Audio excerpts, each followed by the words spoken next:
교회가 60주년을 맞이해서 정말 하나님께서 우리에게 어떤 말씀을 원하실까? 사실은 제가 오늘 이 설교 본문을 오랫동안 우리 교우들에게 전하고 싶었습니다. 근데 가장 좋을 때가 언제일까? 6년을 기다려서 오늘 전하는 말씀입니다. 정말 교회의 본질이 무엇인가? 하나님께서 교회를 향해서 원하는 소원이 뭔가? 교회는 하나님의 집입니다. 이 교회의 주인은 하나님이십니다. 예수님께서 보배로운 피로, 피값으로 사신 교회입니다. 가장 주님이 기뻐하시는 교회가 어떤 모습일까? 아니, 주님께서 이 땅에 오셔서 가지고 있는 간절한 소원이 무엇이었을까? 도대체 우리에게 예수님을 믿고 구원을 받고 하나님의 자녀가 되는 권세를 주시고 이 모든 것의 목적이 뭘까? 도대체 이 땅의 교회는 무엇을 위해 존재하는가? 만약에 천국 가는 게 목적이라면 우리가 예수님 믿는 그 순간에 바로 데려가시면 죄 지을 시간도 없고 세상에서 고난도 안 받을 텐데 도대체 무엇을 전하라고 우리를 이 땅에 남겨두셨을까? 우리 교회가 그 많은 풍파를 겪으면서도 오늘에 이르게 하신 이유가 뭘까?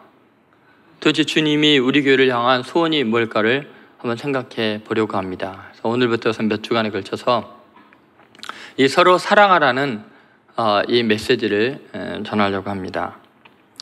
여러분, 이 세상에 얼마나 지금 병들어 있는가, 잘못되고 있는가, 얼마나 고통스러워하는가, 그것은 여러분들 자신의 삶을 돌이켜보면 쉽게 알 수 있죠. 예를 들어서 예전에 조선일보에 보면은 광수생각이라는 만화가 있었습니다. 여러분 기억나시죠? 제가 보다가 너무 충격적이었고 또 웃겼고 너무 의미가 깊어서 오랫동안 제가 이거를 간직해 왔습니다. 여러분이 한번 보여주려고 이 만화를 잠깐 보시죠. 심볼이라는 아주 못생긴 만화 주인공이 있습니다. 네, 보내드리는데 아마 준비가 안 된 것 같아서 제가 이제 여러분의 상상을 기대해 봅니다. 이 심볼이라는 아주 못생긴 아이가 있고 그 아버지가 있는데 어느 날 아버지가 식은땀을 흘리면서 긴장해 있습니다. 그 다음 장면에 그 긴장의 이유가 나오는데 아들이 시험지를 가지고 왔어요. 이제 성적표를 갖고 왔는데 수학인지 뭔지 35점을 받은 거예요. 그러면서 머리를 긁으면서 얘가 죄송합니다, 아버지 이렇게 이야기를 했어요. 그랬더니 세 번째 칸에서 이 아버지가 눈을 지그시 감고는 훌륭한 아버지 같아요. 지그시 감고는 참자 하면서 이미 받은 점수는 어쩔 수 없고 내일도 너 50점을 못 넣으면 넌 내 아들이 아니다 그랬어요. 그럼 네 번째 장면에요. 닭이 대낮인데 지붕 위에서 꼭 울면서 식은땀을 흘려요. 그러면서 닭이 하는 말이 대낮인데 내가 왜 우냐? 그러니까 닭도 제정신이 아니에요. 긴장해가지고 이제 아버지하고 아들이 만날 일이 걱정인 거죠. 근데 그 다음 이제 장면에서 아버지와 아들이 만났어요. 그런데 아들이 멍하니 있고 아버지가 긴장을 해가지고 이런 말이에요. 너 왜 아무 말이 없냐? 그러니까 마지막 장면에서요 이렇게 나왔어요. 아들이 머리를 긁으면서 웃으면서 하는 말이 학교 다녀왔습니다, 아저씨. 그러면서 밑에 광수 생각이 한마디 나오는데 뭐라 나오냐면 닮긴 누굴 닮습니까? 당신 자식 당신 닮았지 이렇게 나와요. 제가 이걸 그냥 웃자고 하는 이야기가 아닙니다. 이 중요한 때에 제가 만화 이야기를 하겠습니까? 아주 짧은 단편 만화이지만 여기에는 이 시대의 가치관이, 아픔이, 심각성이 고스란히 담겨 있는 거예요. 여러분, 아버지와 아들의 관계라는 것은 천부적인 관계, 이건 하나님이 정해준 관계예요. 그 어떤 걸로 깰 수 없는 사랑의 관계예요. 혈연이잖아요. 내 피부치잖아요. 그런데 세속적인 가치, 이 성적, 대학 이런 게 들어가면요 아버지가 갑자기 아저씨가 되는 거예요. 아들이 왼수가 되는 거예요. 사람이 살만한 곳이 못 되는 거죠. 그리고 이제 그 신문 보고 며칠 있다가 또 뭐 행설수설인지 뭐 이렇게 짧게 난 신문을 제가 봤어요. 거기 보니까 80대 김모 할아버지가 40대 자기 아들과 함께 사는데 그 아들이 셋째 아들이고 간염이라는 여러 병에 걸려서 일을 못하고, 이 할아버지는 당뇨병과 지병을 앓고 있어서 역시 뭐 일을 못하셔요. 그런데 주인이 몇 년을 이 집세를 안 냈다고 법에 이제 고소를 해서 건물 명도 퇴거 소송을 낸 거예요. 나가라는 거예요. 그럼 지방법원에서나 뭐 법대로 이거 나가야 된다 그랬는데, 이 할아버지가 도저히 참을 수가 없어가지고 말이 안 됩니다 하고서 상고를 계속했어요. 나중에 대법원에서 판사가 뭐라 했냐면은 할아버지 안 나가도 됩니다. 그리고 할아버지 편을 들어줬어요. 법에서 어떻게 그렇게 들 수 있을까? 나중에 판사가 알고 보니까 그 집주인이 큰 딸이었어요. 호주에서 살고 있는 아주 제일 부잣집 딸이었어요. 이 판사가 보기에도 아무리 법이지만 법에도 눈물이 있다. 어떻게 자기를 낳아준 아버지를 거래 대상으로 생각하냐. 그냥 가족인데 어떻게 쫓아내냐. 안 나가도 된다 그랬어요. 생각해보세요. 세속적인 가치, 시장 경제의 가치가 우리를 지배하면요, 딸이 아줌마가 되잖아요. 아버지가 아저씨가 되잖아요. 인간관계가 파괴되고 있는데요. 지금 이 세속적인 가치, 성공지향적이고 소유욕, 그 모든 것 때문에요, 세상이 완전히 뒤집어져 있고요. 하나님이 이미 충분히 누리고 하셨고 부유하게 하셨고 잘 살게 하셨는데, 이 세상의 그 잘못된 욕심들, 세속적인 가치가 들어가면요, 교회도 깨지고요, 가정도 깨지고요, 사랑하는 사람 사이도 엉망이 되어버리는 거예요. 서로 증오하고 미워하는 사이가 되죠. 이런 시대에 주님께서 우리에게 주시고 싶은 가장 중요한 메시지는 뭐겠습니까? 주님의 소원이 뭐겠습니까? 그 소원이 오늘 12절에 나와 있죠. 12절 말씀 같이 읽겠습니다. 내 계명은 곧 내가 너희를 사랑한 것 같이 너희도 서로 사랑하라는 이것이니라. 예수님의 계명은 서로 사랑하라는 겁니다. 이것은 최후의 마지막 유언적인 메시지이고, 제자들의 발을 씻어주면서 하신 거고, 요한복음 1장부터 12장까지 그 모든 이적을 다 행해도 구원의 희망이 없는 인간에게 마지막 처방으로 주신 것입니다. 그리고 이 말씀하시고 십자가에 죽으시는 거예요. 그걸 실천하기 위해서. 여러분, 이것이 얼마나 예수님의 간절한 소원이었는지 15절에 또 반복이 되어 있습니다. 17절에 반복이 됐습니다. 17절 같이 읽겠습니다. 17절입니다. 내가 이것을 너에게 명함은 너희로 서로 사랑하게 하려 함이라. 여러분, 이게 지금 얼마나 중요한 이야기인가를 보세요. 계속 반복하십니다. 예수님께서 13장에 제자들의 발을 씻긴 다음에 34절과 35절에서 똑같은 이야기 하셨어요. 내가 너에게 새 계명을 주노니 서로 사랑하라. 그리고 지금 계속 반복하시는 거예요. 요한복음 3장 16절 하나님이 세상을 이처럼 사랑한다고 이야기하신 이후로도 계속해서 사랑에 대한 이야기입니다. 15장도 곳곳에서 계속해서 너희가 서로 사랑해야 된다는 이야기를 하십니다. 여러분, 예수님께서 이 땅에 오신 그 삶의 여정을 통해서 우리에게 주신 메시지가 뭘까요?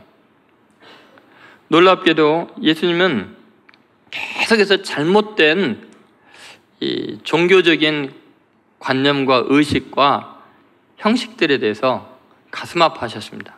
왜냐하면 바리새인과 서기관과 장로들이 예수님 생애 내내 쫓아다니면서 공생애 동안에 계속 교리 논쟁을 했습니다. 뭐가 율법을 어긴가, 전통을 어긴가. 근데 예수님은 그들과의 논쟁 속에서 계속 하신 말씀 뭐냐면, 세리와 죄인을 사랑하고 내가 의인을 부르러 온 것이 아니라 죄인을 부르러 왔다 그러시고, 계속 사랑에 대한 이야기를 하십니다. 그들은 어떻게 하면 철저히 율법을 지켜서 하나님을 기쁘시게 할까 이야기하는데, 예수님은 사랑하는 것이 율법을 완성하는 거다 이야기하십니다. 여러분, 가만히 한번 생각해 보십시오. 마태복음, 마가복음, 누가복음, 공관복음서에 나오는 예수님의 행적의 전체 요약은 원수까지 사랑하라는 것입니다. 그래서 원수를 사랑하다가 죽으라는 거예요. 그것만 인류의 희망이라는 거예요. 요한복음서에서는 우리가 서로 사랑하라는 거예요. 너희가 나를 배신하고 팔아넘기고 그래도 내가 너희를 사랑한 것처럼 너희가 서로 사랑하라는 거예요. 그러니까 예수님의 소원은 사랑입니다.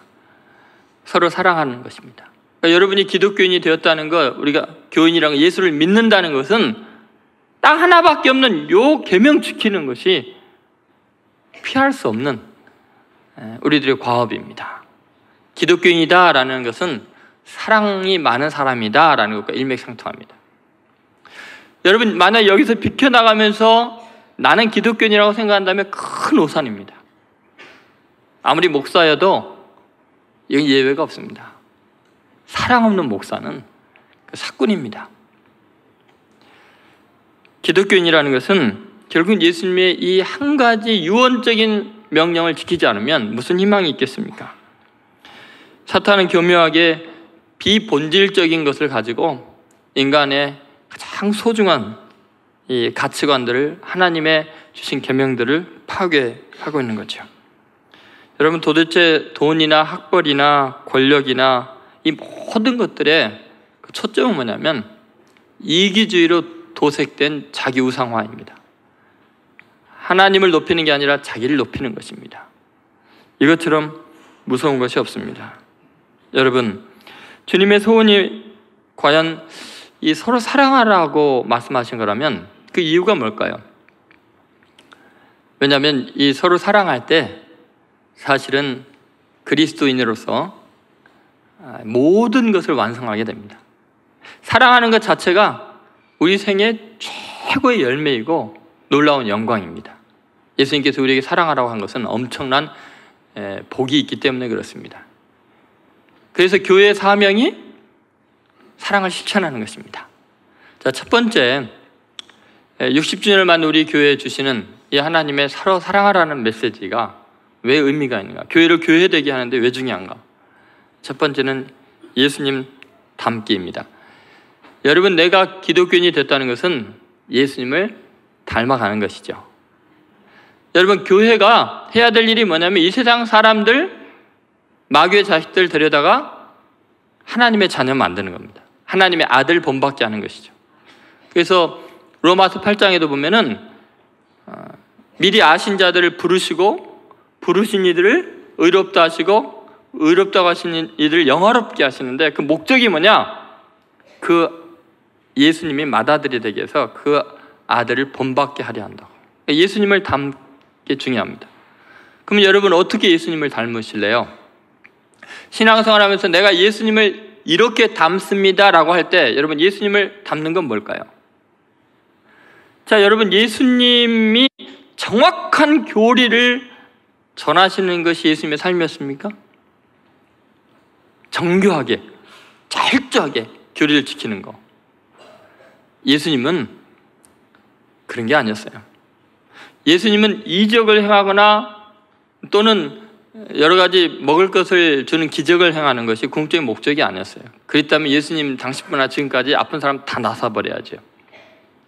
예수님의 목적은 뭐냐면 사랑이었습니다. 사랑을 전하기 위해서 오셨습니다. 여러분, 결국은 예수님께서 우리에게 주시는 가장 중요한 사명은 예수님 닮는 건데 어떻게 행하냐? 사랑하면 됩니다. 자, 12절을 보시죠. 12절 같이 읽겠습니다. 내 계명은 곧 내가 너희를 사랑한 것 같이 너희도 서로 사랑하라 하는 이것이니라.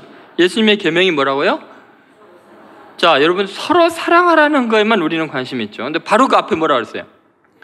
내가 너희를 사랑한 것 같이. 무슨 말이에요? 이게 사랑의 모델이 예수님을 닮아가라는 거예요. 내가 너희를 사랑한 것 같이 서로 사랑하라. 왜 그랬냐면요, 사랑하라고만 말씀하시면 우리는 사랑한다는 이유로 못된 짓 다 하거든요. 사랑하니까 니는 내 거야, 사랑하니까 나만 봐. 얼마나 구속하고 야비하게 구는지 모릅니다. 사랑 때문에 일어난 살인사건들 얼마나 많은지 모릅니다. 근데 정말 중요한 건 뭐냐면 예수님이 나를 사랑한 것 같이 사랑하지 않으면 그건 사랑이 아니에요. 그래서 정말 예수님을 닮으려면요, 예수님처럼 사랑해야 합니다. 내 방식대로 내 중심적으로 사랑하는가? 예수님 닮는 거 아닙니다. 자기 욕심 채우고 이기심을 사랑이라고 이용하고 있는 거죠. 그래서 예수님이 사랑한 것처럼 사랑해야 합니다. 근데 그 예수님이 우리를 사랑하는 것은 어떤 것일까요? 에베소서 5장 1, 2절에 사도 바울이 아주 중요한 이야기를 합니다. 예수님이 이 말씀과 똑같은 이야기를 하고 있는데 거기에는 이렇게 되어 있습니다. 같이 읽어보겠습니다. 그러므로 사랑을 받는 자녀같이 너희는 하나님을 본받는 자가 되고 그리스도께서 너희를 사랑하신 것 같이 너희도 사랑 가운데서 행하라. 그는 우리를 위하여 자신을 버리사 향기로운 제물과 희생 제물로 하나님께 드리셨느니라. 여기 보면은 1절에 보니까 우리들이 어떤 사람인가 나와 있죠. 그게 뭐냐면 사랑을 입은 자녀같이. 여러분은 사랑을 입은 자녀입니까? 하나님께 사랑 입은 자녀입니까? 그러면 너희는 누구를 본받아요? 하나님을 본받는 자가 되라는 거예요. 여러분, 이게 우리가 어떻게 하나님을 본받아요? 근데 여러분, 요한복음에는 이 예수님 같이 사랑하라 하고, 에베소서에서 바울 사도는 하나님을 본받는 자가 되고, 또 마태복음서에는 너희 하늘 아버지 온전하심처럼 너희도 온전하라고 그래요. 도대체 하나님 같이 된다는 것이 뭐냐? 핵심은 원수까지 사랑하는 거예요. 내가 너희를 사랑하처럼 사랑하라는 거예요. 너가 사랑을 받은 것처럼 사랑하라는 거예요. 하나님을 닮아가는 가장 중요한 방법, 그것은 사랑입니다. 그렇기 때문에 이것이 굉장히 중요한데, 그럼 구체적으로 어떻게 하는 것이 진짜 사랑이냐? 그 모델이 있다는 거죠. 에베소 5장 2절에 구체적으로 이제 예수님이 우리를 사랑한 것에 대한 이야기가 나옵니다. 같이 있습니다. 그리스도께서 너희를 사랑하신 것 같이 너희도 사랑 가운데서 행하라. 그는 우리를 위하여 자신을 버리사 향기로운 제물과 희생 제물로 하나님께 드리셨느니라. 여러분, 바울을 통해서 하나님께 우리에게 주신 말씀인 걸 믿습니까? 왜 아멘이 적어요? 보세요. 그리스도께서 너희를 사랑하신 것 같이 너희도 사랑 가운데서 행하라 그랬죠? 너희가 행하라 그랬죠? 그 다음 뭐라고 했냐면 그는 우리를 위하여 뭐요? 그러니까 예수님의 사랑을 행하라 그랬을 때 예수님이 어떻게 사랑하셨냐? 우리를 어떻게 사랑하냐? 첫 번째가 뭐예요? 사랑은 뭐 하는 거예요? 뭐 하는 거예요? 자신 버리는 거예요. 이게 안 돼서 문제죠. 사랑은 하되 나는 안 버려요. 내 중심으로 따라오라는 거죠. 사랑해 줄 테니까. 내가 너 필요한 것 돈 줄 테니까, 너 필요한 옷 입혀줄 테니까, 너 필요한 거 채워줄 테니까 내 페이스에 따라와라. 이게 사랑이라고 생각하는 거죠. 여러분, 돈을 버리라는 게 아니라 뭐를 버리라는 거예요? 자신을 버리라는 거예요. 예수님이 우리를 사랑할 때는요, 하나님의 본체인데 자신을 버리사 향기로운 제물이 되신 거예요. 그죠? 여러분, 세속적인 의미에서 사랑의 특징은 뭐냐면 절대 자기 포기 안 합니다. 자기 중심으로 사랑을 하라는 거예요. 사랑 또 받으라는 거예요. 그는 온전한 사랑이 아니에요. 그래도 여러분, 내가 예수 믿는다는 것은 자신을 버리는 거예요. 내가 사랑한다는 것은 내 고집, 내 주장, 내 뜻 내려놔야 돼요. 자아가 죽어야 돼요.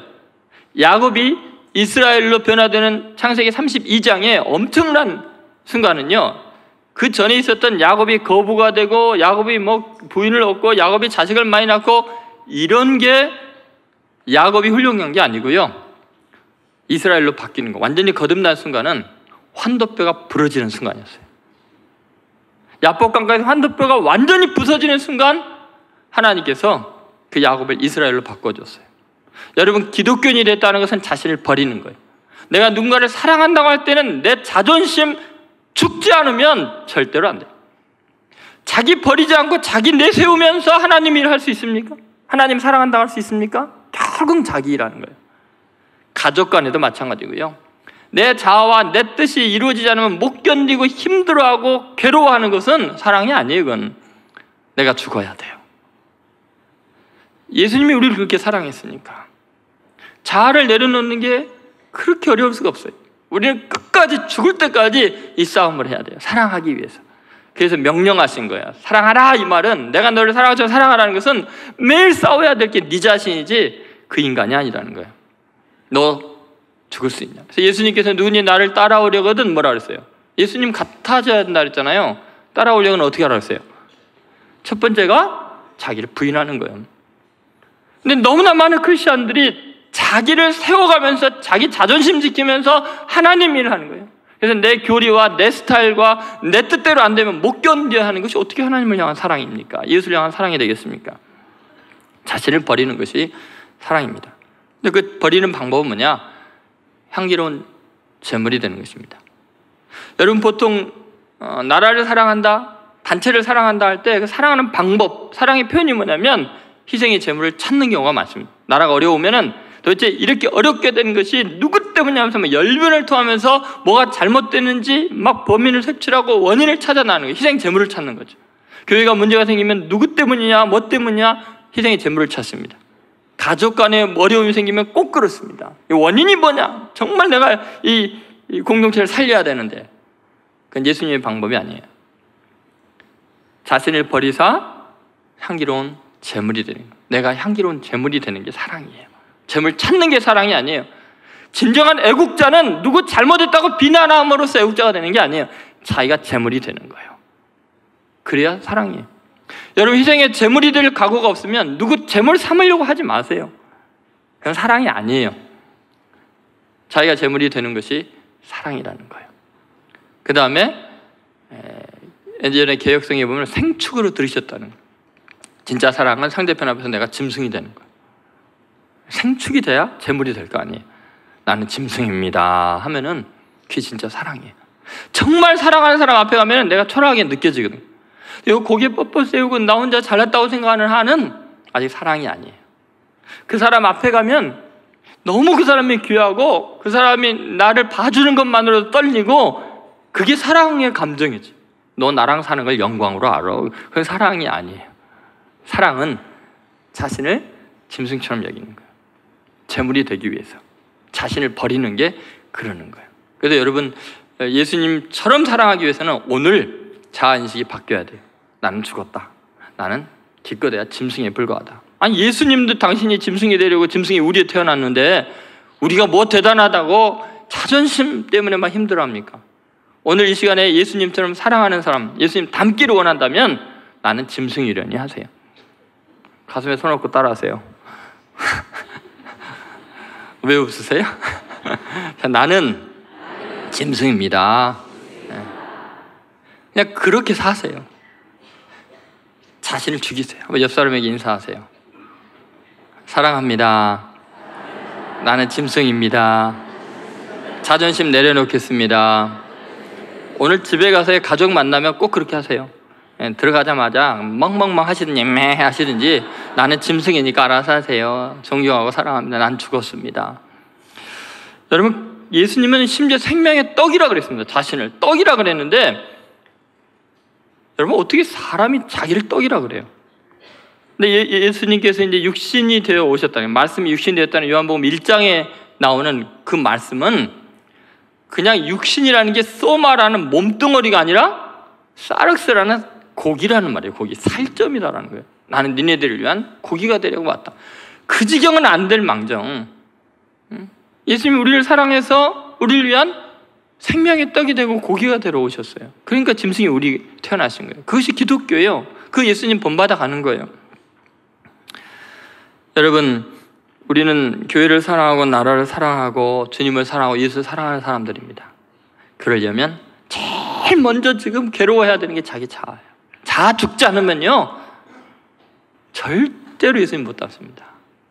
꼭 오늘 육신년을 맞아서 우리 성도 한 사람 한 사람이 주님 앞에 자기를 십자가에 못 박아버리기 바랍니다. 사도 바울처럼 이제는 내가 산 것이 아니요 오직 내 안에 그리스도께서 사신 것이라. 그렇게 예수님을 닮아가는 사랑의 성도들 되시기를 주의 이름으로 소원합니다. 두 번째, 왜 서로 사랑하라 하냐? 사랑이요 영성 함양의 가장 중요한 요소예요. 교회의 사명은 성도들의 영성을 높이는 거예요. 영적인 사람으로 만드는 거예요. 근데 신령한 사람으로 만드는 거죠.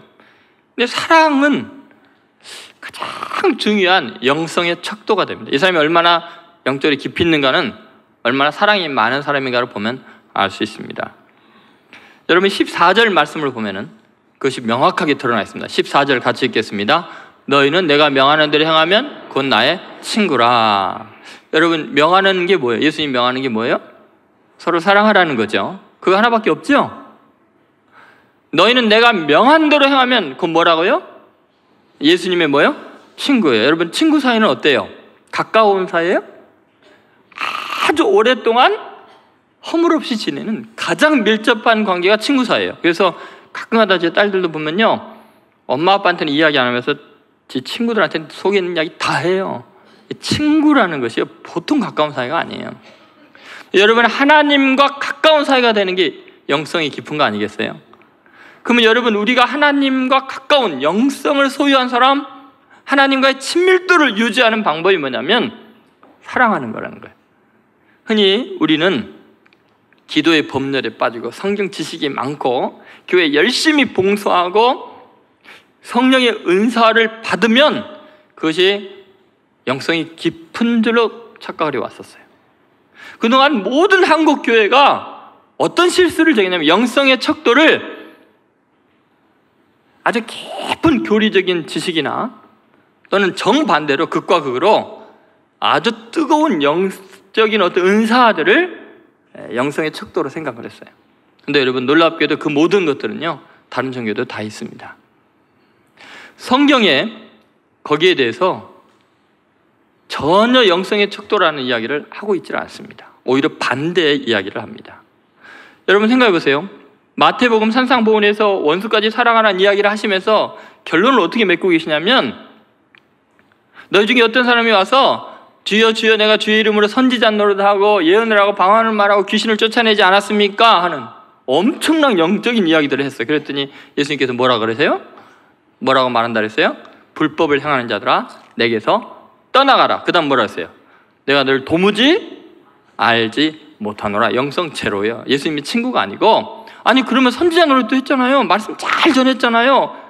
그리고 예언도 하고 방언도 하고 귀신도 쫓아내면 얼마나 영성이 깊어요. 무당짓 했네 이 말이에요. 니하고 나하고 상관이 없다. 불법을 행하는 자인데 불법이 뭐예요? 그 앞에 내 이야기한 게 뭐냐면 너희 하늘 아버지 온전하심처럼 너희도 온전하고 원수까지 사랑하고 핍박하는 자를 위해 기도하라는 거예요. 사랑이 없으면 불법의 사람이라는 거예요. 아무리 대단한 영적인 파워가 있어도 아무것도 아니에요. 그것은 성경 전체를 꿰뚫고 있는 이야기예요. 그래서 여러분 고린도전서 13장에 보면 사랑에 대한 이야기가 나오면서 아주 중요한 이야기를 합니다. 13장 8절부터 10절에 이런 이야기를 합니다. 자, 같이 읽어보겠습니다. 사랑은 언제까지 떨어지지 아니하되 예언도 패하고 방언도 그치고 지식도 패하리라.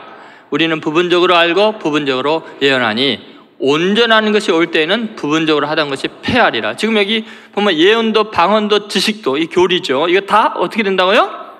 패한다는 거예요. 여러분, 패할 것을, 쓸모없는 것을 기준으로 사는 사람이 없어요. 그걸 추구하는 사람이 어디 있어요? 그게 영성의 척도가 아니라는 거예요. 온전한 것, 영원한 것은 사랑이라는 거예요. 그러니까 여러분, 영성의 척도는 사랑이에요. 왜 그러냐면요, 이 성령의 은사와 능력, 그 다음에 정확한 교리에 대한 집착이 고린도 교회에 가득했거든요. 그래서 나는 바울파고 나는 아볼로파고 나는 그리스도파고 하면서 진짜 복음을 믿는 사람이 누구냐고 끊임없이 분열해서 싸우고 있었거든요. 그런데다가요, 고린도 교회는 성령의 은사가 너무나 충만해갖고 예언과 방언과 기적에 가는 게 가득하니까요, 은사장을 따로 이루었어요. 근데 바울 서신에, 다른 서신서에는 성령의 은사에 대한 이야기가 거의 없어요. 고린도전서에만 몰려 있는 거예요. 왜냐하면 고린도 교회 성령의 능력이 너무 충만하니까, 은사가 충만하니까. 그런데 고린도 교회는 가장 은사가 많으면서 가장 지식이 많으면서 헬라 철학과 뭐 교리가 모든 것이 완벽한 듯 하는데 사도 바울을 가장 괴롭혔고, 사도 바울이 저주만 해요. 사도 바울이 눈물을 흘리면서 편지를 써요. 왜 그러냐면 그 교회가 너무 타락했으니까. 매번 싸우지요. 심지어요, 성적으로 너무 타락해갖고 자기 아버지의 부인을 범하는 자가 있다고 할 정도로 영적으로 충만하고 굉장히 교리를 지키겠느라고 많은 지식이 있는 그들이 극도로 타락해 있었어요. 무슨 말이냐면요, 사랑이 없는 모든 지식과 사랑이 없는 능력은, 은사들은 전부 다 마귀에게 이용당한다는 거예요. 그래서 소리나는 꽹과리 같다고 이야기해요. 사랑이 없으면. 그렇기 때문에 여러분, 영성이 깊다는 것은 절대로 여러분이 뭐 특별한 기도를 하고 방언하고 예언을 하고가 아니에요. 그거는 다른 종교 믿는 사람도 한다니까요. 영성의 척도는 사랑입니다. 사랑이 없으면 아무것도 아니라 nothing이라고 얘기해요.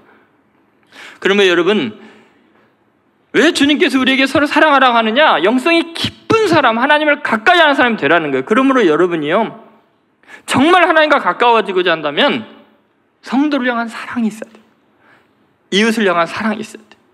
멀리 아프리카나 이런 데 있는 그들을 향한 뜨거운 사랑을 실천하는 거, 그것이 하나님을 가까이 하는 거예요. 너희 중에 지극히 작은 자에게 행한 것이고 나에게 한 것이라고 그랬잖아요. 여러분, 우리는 정말 신앙의 본질적인 가장 중요한 거, 영성을 추구해야 되는데, 영성은 사랑으로밖에는 이루어지지도 않고 사랑으로밖에는 측정이 안 돼요. 척도는 사랑이에요. 그러니까 여러분, 교회 올 때요, 제일 조심해야 될 게 뭐냐면, 사랑하는 사람 앞에서는 기죽어야 돼요. 사랑 많은 사람 앞에서는요, 어떻게든지 잘 보여야 돼요. 왜? 하나님 친구니까. 그 사람의 기도는 직통이거든요. 직방이거든요.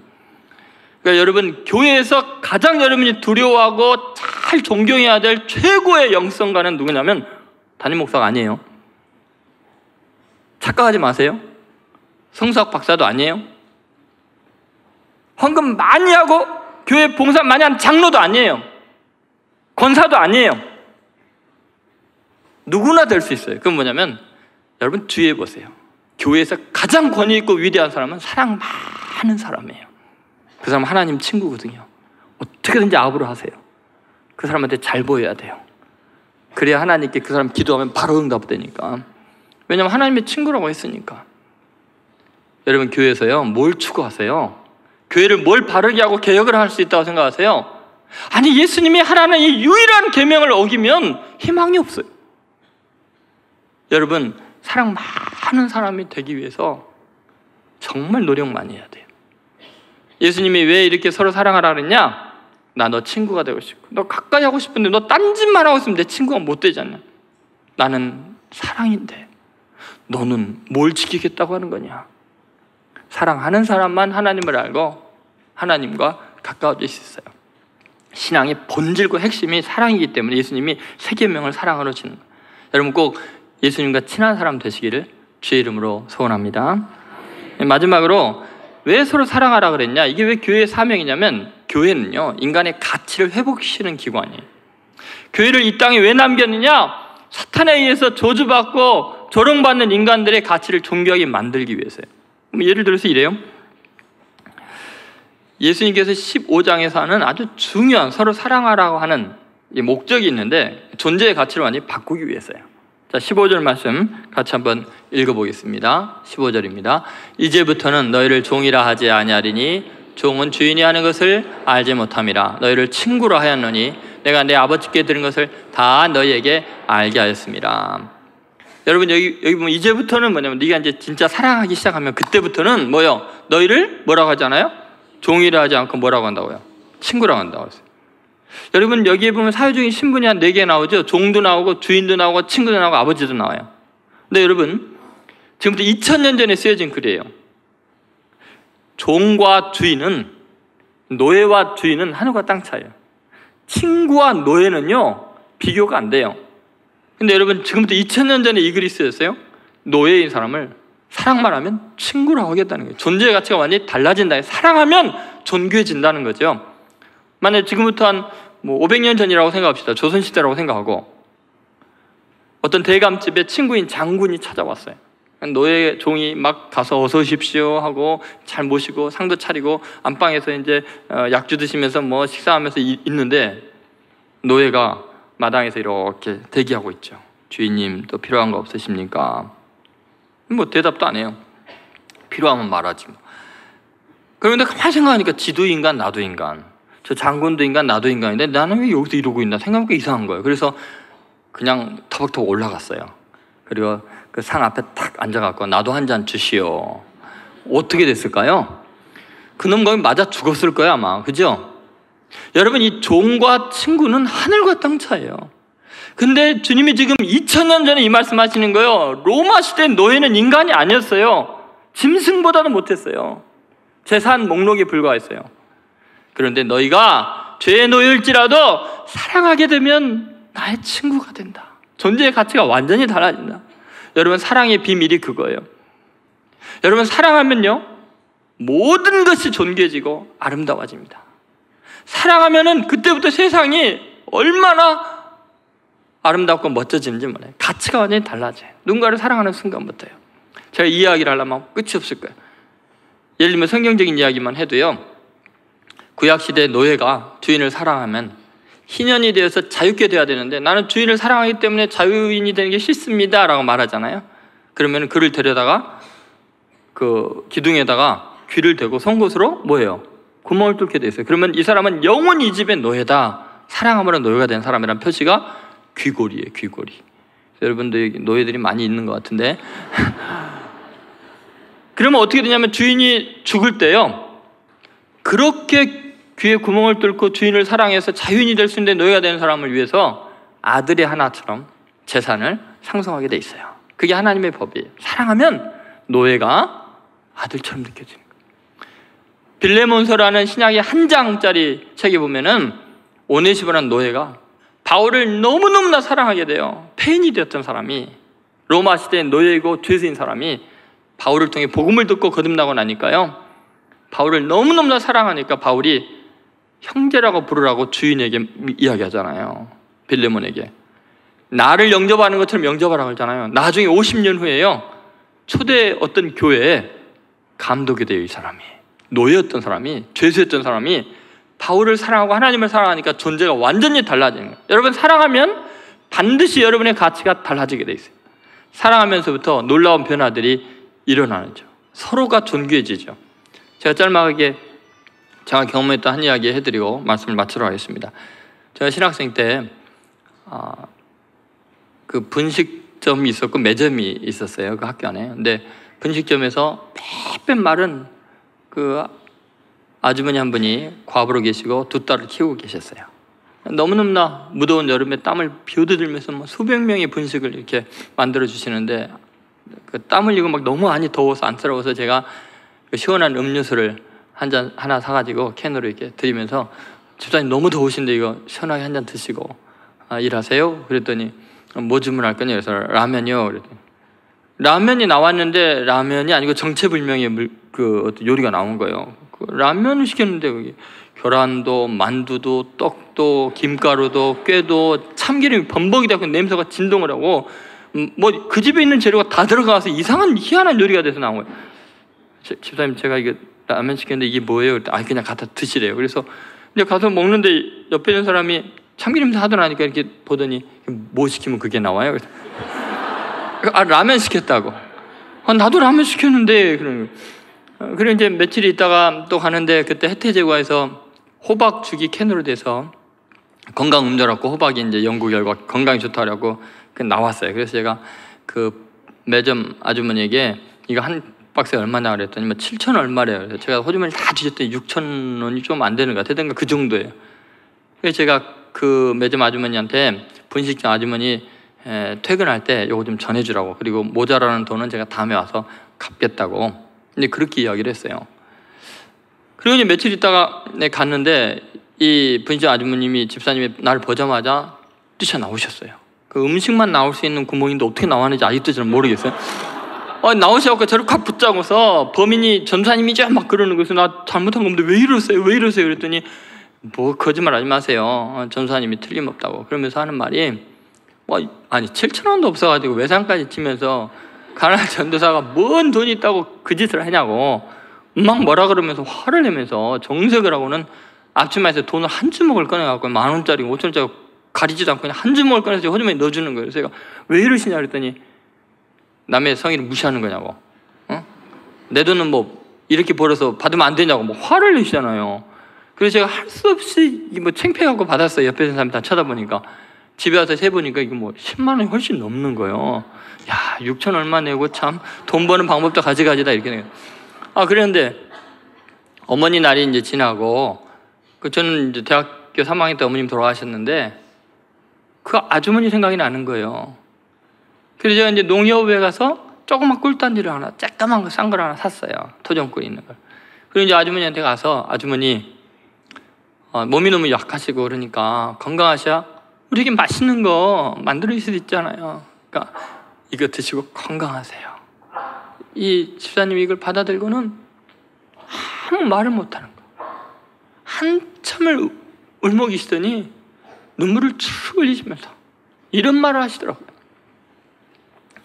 전사님 외람되지만 더 이상 장사꾼과 손님 못하겠네요. 그냥 제가 믿음의 어머니 할게요. 외람 때지만 제 믿음의 아들이 돼주세요. 평생 전사님 훌륭한 목사 되도록 기도하겠습니다. 여러분 한번 생각해 보세요. 돈 때문에 딸이 아줌마가 됐었잖아요. 아버지가 아저씨가 됐었잖아요. 돈이 아니면 관계를 맺기 어려운 이 시대예요. 장사꾼 아주머니가 어머니가 되더라고요. 존귀해지더라고요. 그 다음부터는 돈 내는 게 이상한 관계가 돼버렸어요. 돈을 낼 수가 없어요. 주님은요, 여러분에게 그걸 원하시는 거예요. 이 시대에 너무나 많은 사람들이요, 세속적인 가치 때문에 그것이 교회에서도 선포되니까 서로 위로하고 격려하고 불쌍히 여기도 살기 힘든 세상이에요. 계속해서 가치가 하락하는, 인간 대우를 못 받는 세상이 돼버려요. 예수님께서 이 땅에 오셔서 우리에게 주신 것이 뭐냐면 서로 사랑하라는 거예요. 서로 사랑하면 원수가 형제가 되고 동역자가 된다고요. 서로 사랑하면은 아주머니가 어머니가 될 수 있다는 거예요. 서로 사랑하면 세상이 아름다워진다는 거예요. 여러분이 시장 가서 콩나물 팔거나 뭐 여러 가지 파나 아주머니들에게 뭐 콩나물 1,000원어치 사면서 한 1,500원짜리 아이스크림 하나 사갖고 가세요. 더운데 고생 많으시고 드세요. 그리고 콩나물 시들기 직전 걸로 주세요. 여러분이 그 사람은요 1,500원짜리 아이스크림 받아들고요 한 달 내내 행복할 거예요. 아, 나도 사람이었구나. 나 같은 사람 귀하게 여기는 분이 계시는구나. 참 세상 살만하다. 용기가 날 거예요. 우울증 다 달아날 거예요.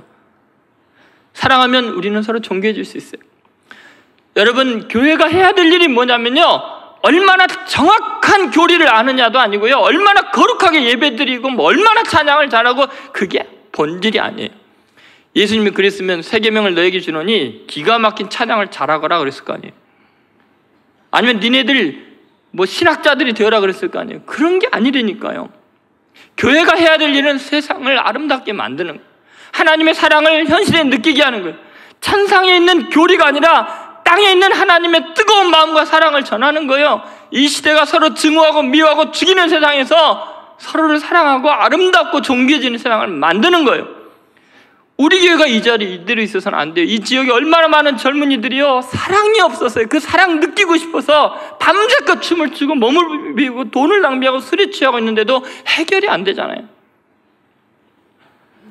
여러분, 조금만 오지에 가면요, 예를 들어 마다가스카르의 선교사님 한 분을 만났는데 그래요, 사망 원인의 20%가 신발이 없어서예요. 그게 무슨 말입니까 했더니, 이 돈이 없어갖고 가난한 사람들이 신발을 못 신고 다니는데 나뭇가지나 뭐 이거 이렇게 찢기게 되면은 세균이 들어가가지고 결국은 죽는다는 거예요. 가진 고생 다 하다가 죽는다는 거예요. 샌들 하나만 한 1,000원짜리 1,500원짜리 샌들 하나만 신으면 사망률을 20%를 줄일 수 있대요. 우리 교회가 뭐 하는 거예요? 그런 선교사님들에게 도와줄 수 있잖아요. 얼마든지 위대한 일을 행하기에도 바쁘고요, 정말 하나님의 마음을 시원케 해드리는 교회 사명 감당하기 바빠요. 저는 오늘 창립 기념 예배를 통해서 우리 교회 중심이 바뀌었으면 좋겠어요. 정말 우리가 힘쓰고 노력해야 될 게 뭔가, 주님의 소원을, 마지막 소원을 만족해드리는 것이 중요해요. 그것이 신앙이에요. 진짜 믿음이 뭔지 아세요?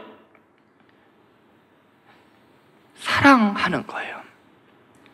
예수 그리스도의 십자가의 보혈의 능력을 내가 믿습니다라는 것이 믿음이 아니라니까요. 여러분, 진짜 믿음은 그 보혈의 능력이 지금 흘러가게 하는 거예요. 죄의 용서와 사랑이 느껴지게 하는 거예요, 세상에. 그래서 예수님이 가서 가르쳐 지키게 하라는 것은 이 사랑의 복음을 전하라는 거예요. 서로 용서하고 귀하게 여기라는 거예요. 너무나 많은 경우에 한국교회가 병든 이유가 있습니다. 물론 그 중에 대표적인 사람이 저이기도 합니다.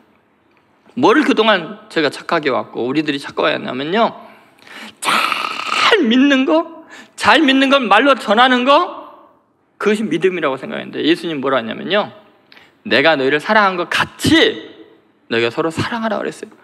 예수님이 십자가에서 보배로운 피를 흘려 죽은 것, 그거 내가 그렇게 너를 위해 죽은 것 같이 너희들이 말로 잘 전하고 네 마음으로 믿으라는 게 아니라 그렇게 살아라는 거예요. 그렇게 사랑하라는 거예요. 그래서 복음이 말이 아니라 행위로 나타나는 것, 증인이 되는 거예요. 그렇게 사랑하는 사람이 되는 거예요. 믿음은 사랑으로만 입증이 돼요. 저는 여러분들이 오늘 이 말씀을 붙드시고 평생 서로 사랑하는 말씀 안에서 예수님 닮아가시기를 바랍니다. 하나님의 친구 되시기 바랍니다. 그리고 세상 사람들, 여러분 가까이 있는 사람들 존귀하게 만드는 능력 있는 성도들 되시기를 주의 이름으로 축원드립니다.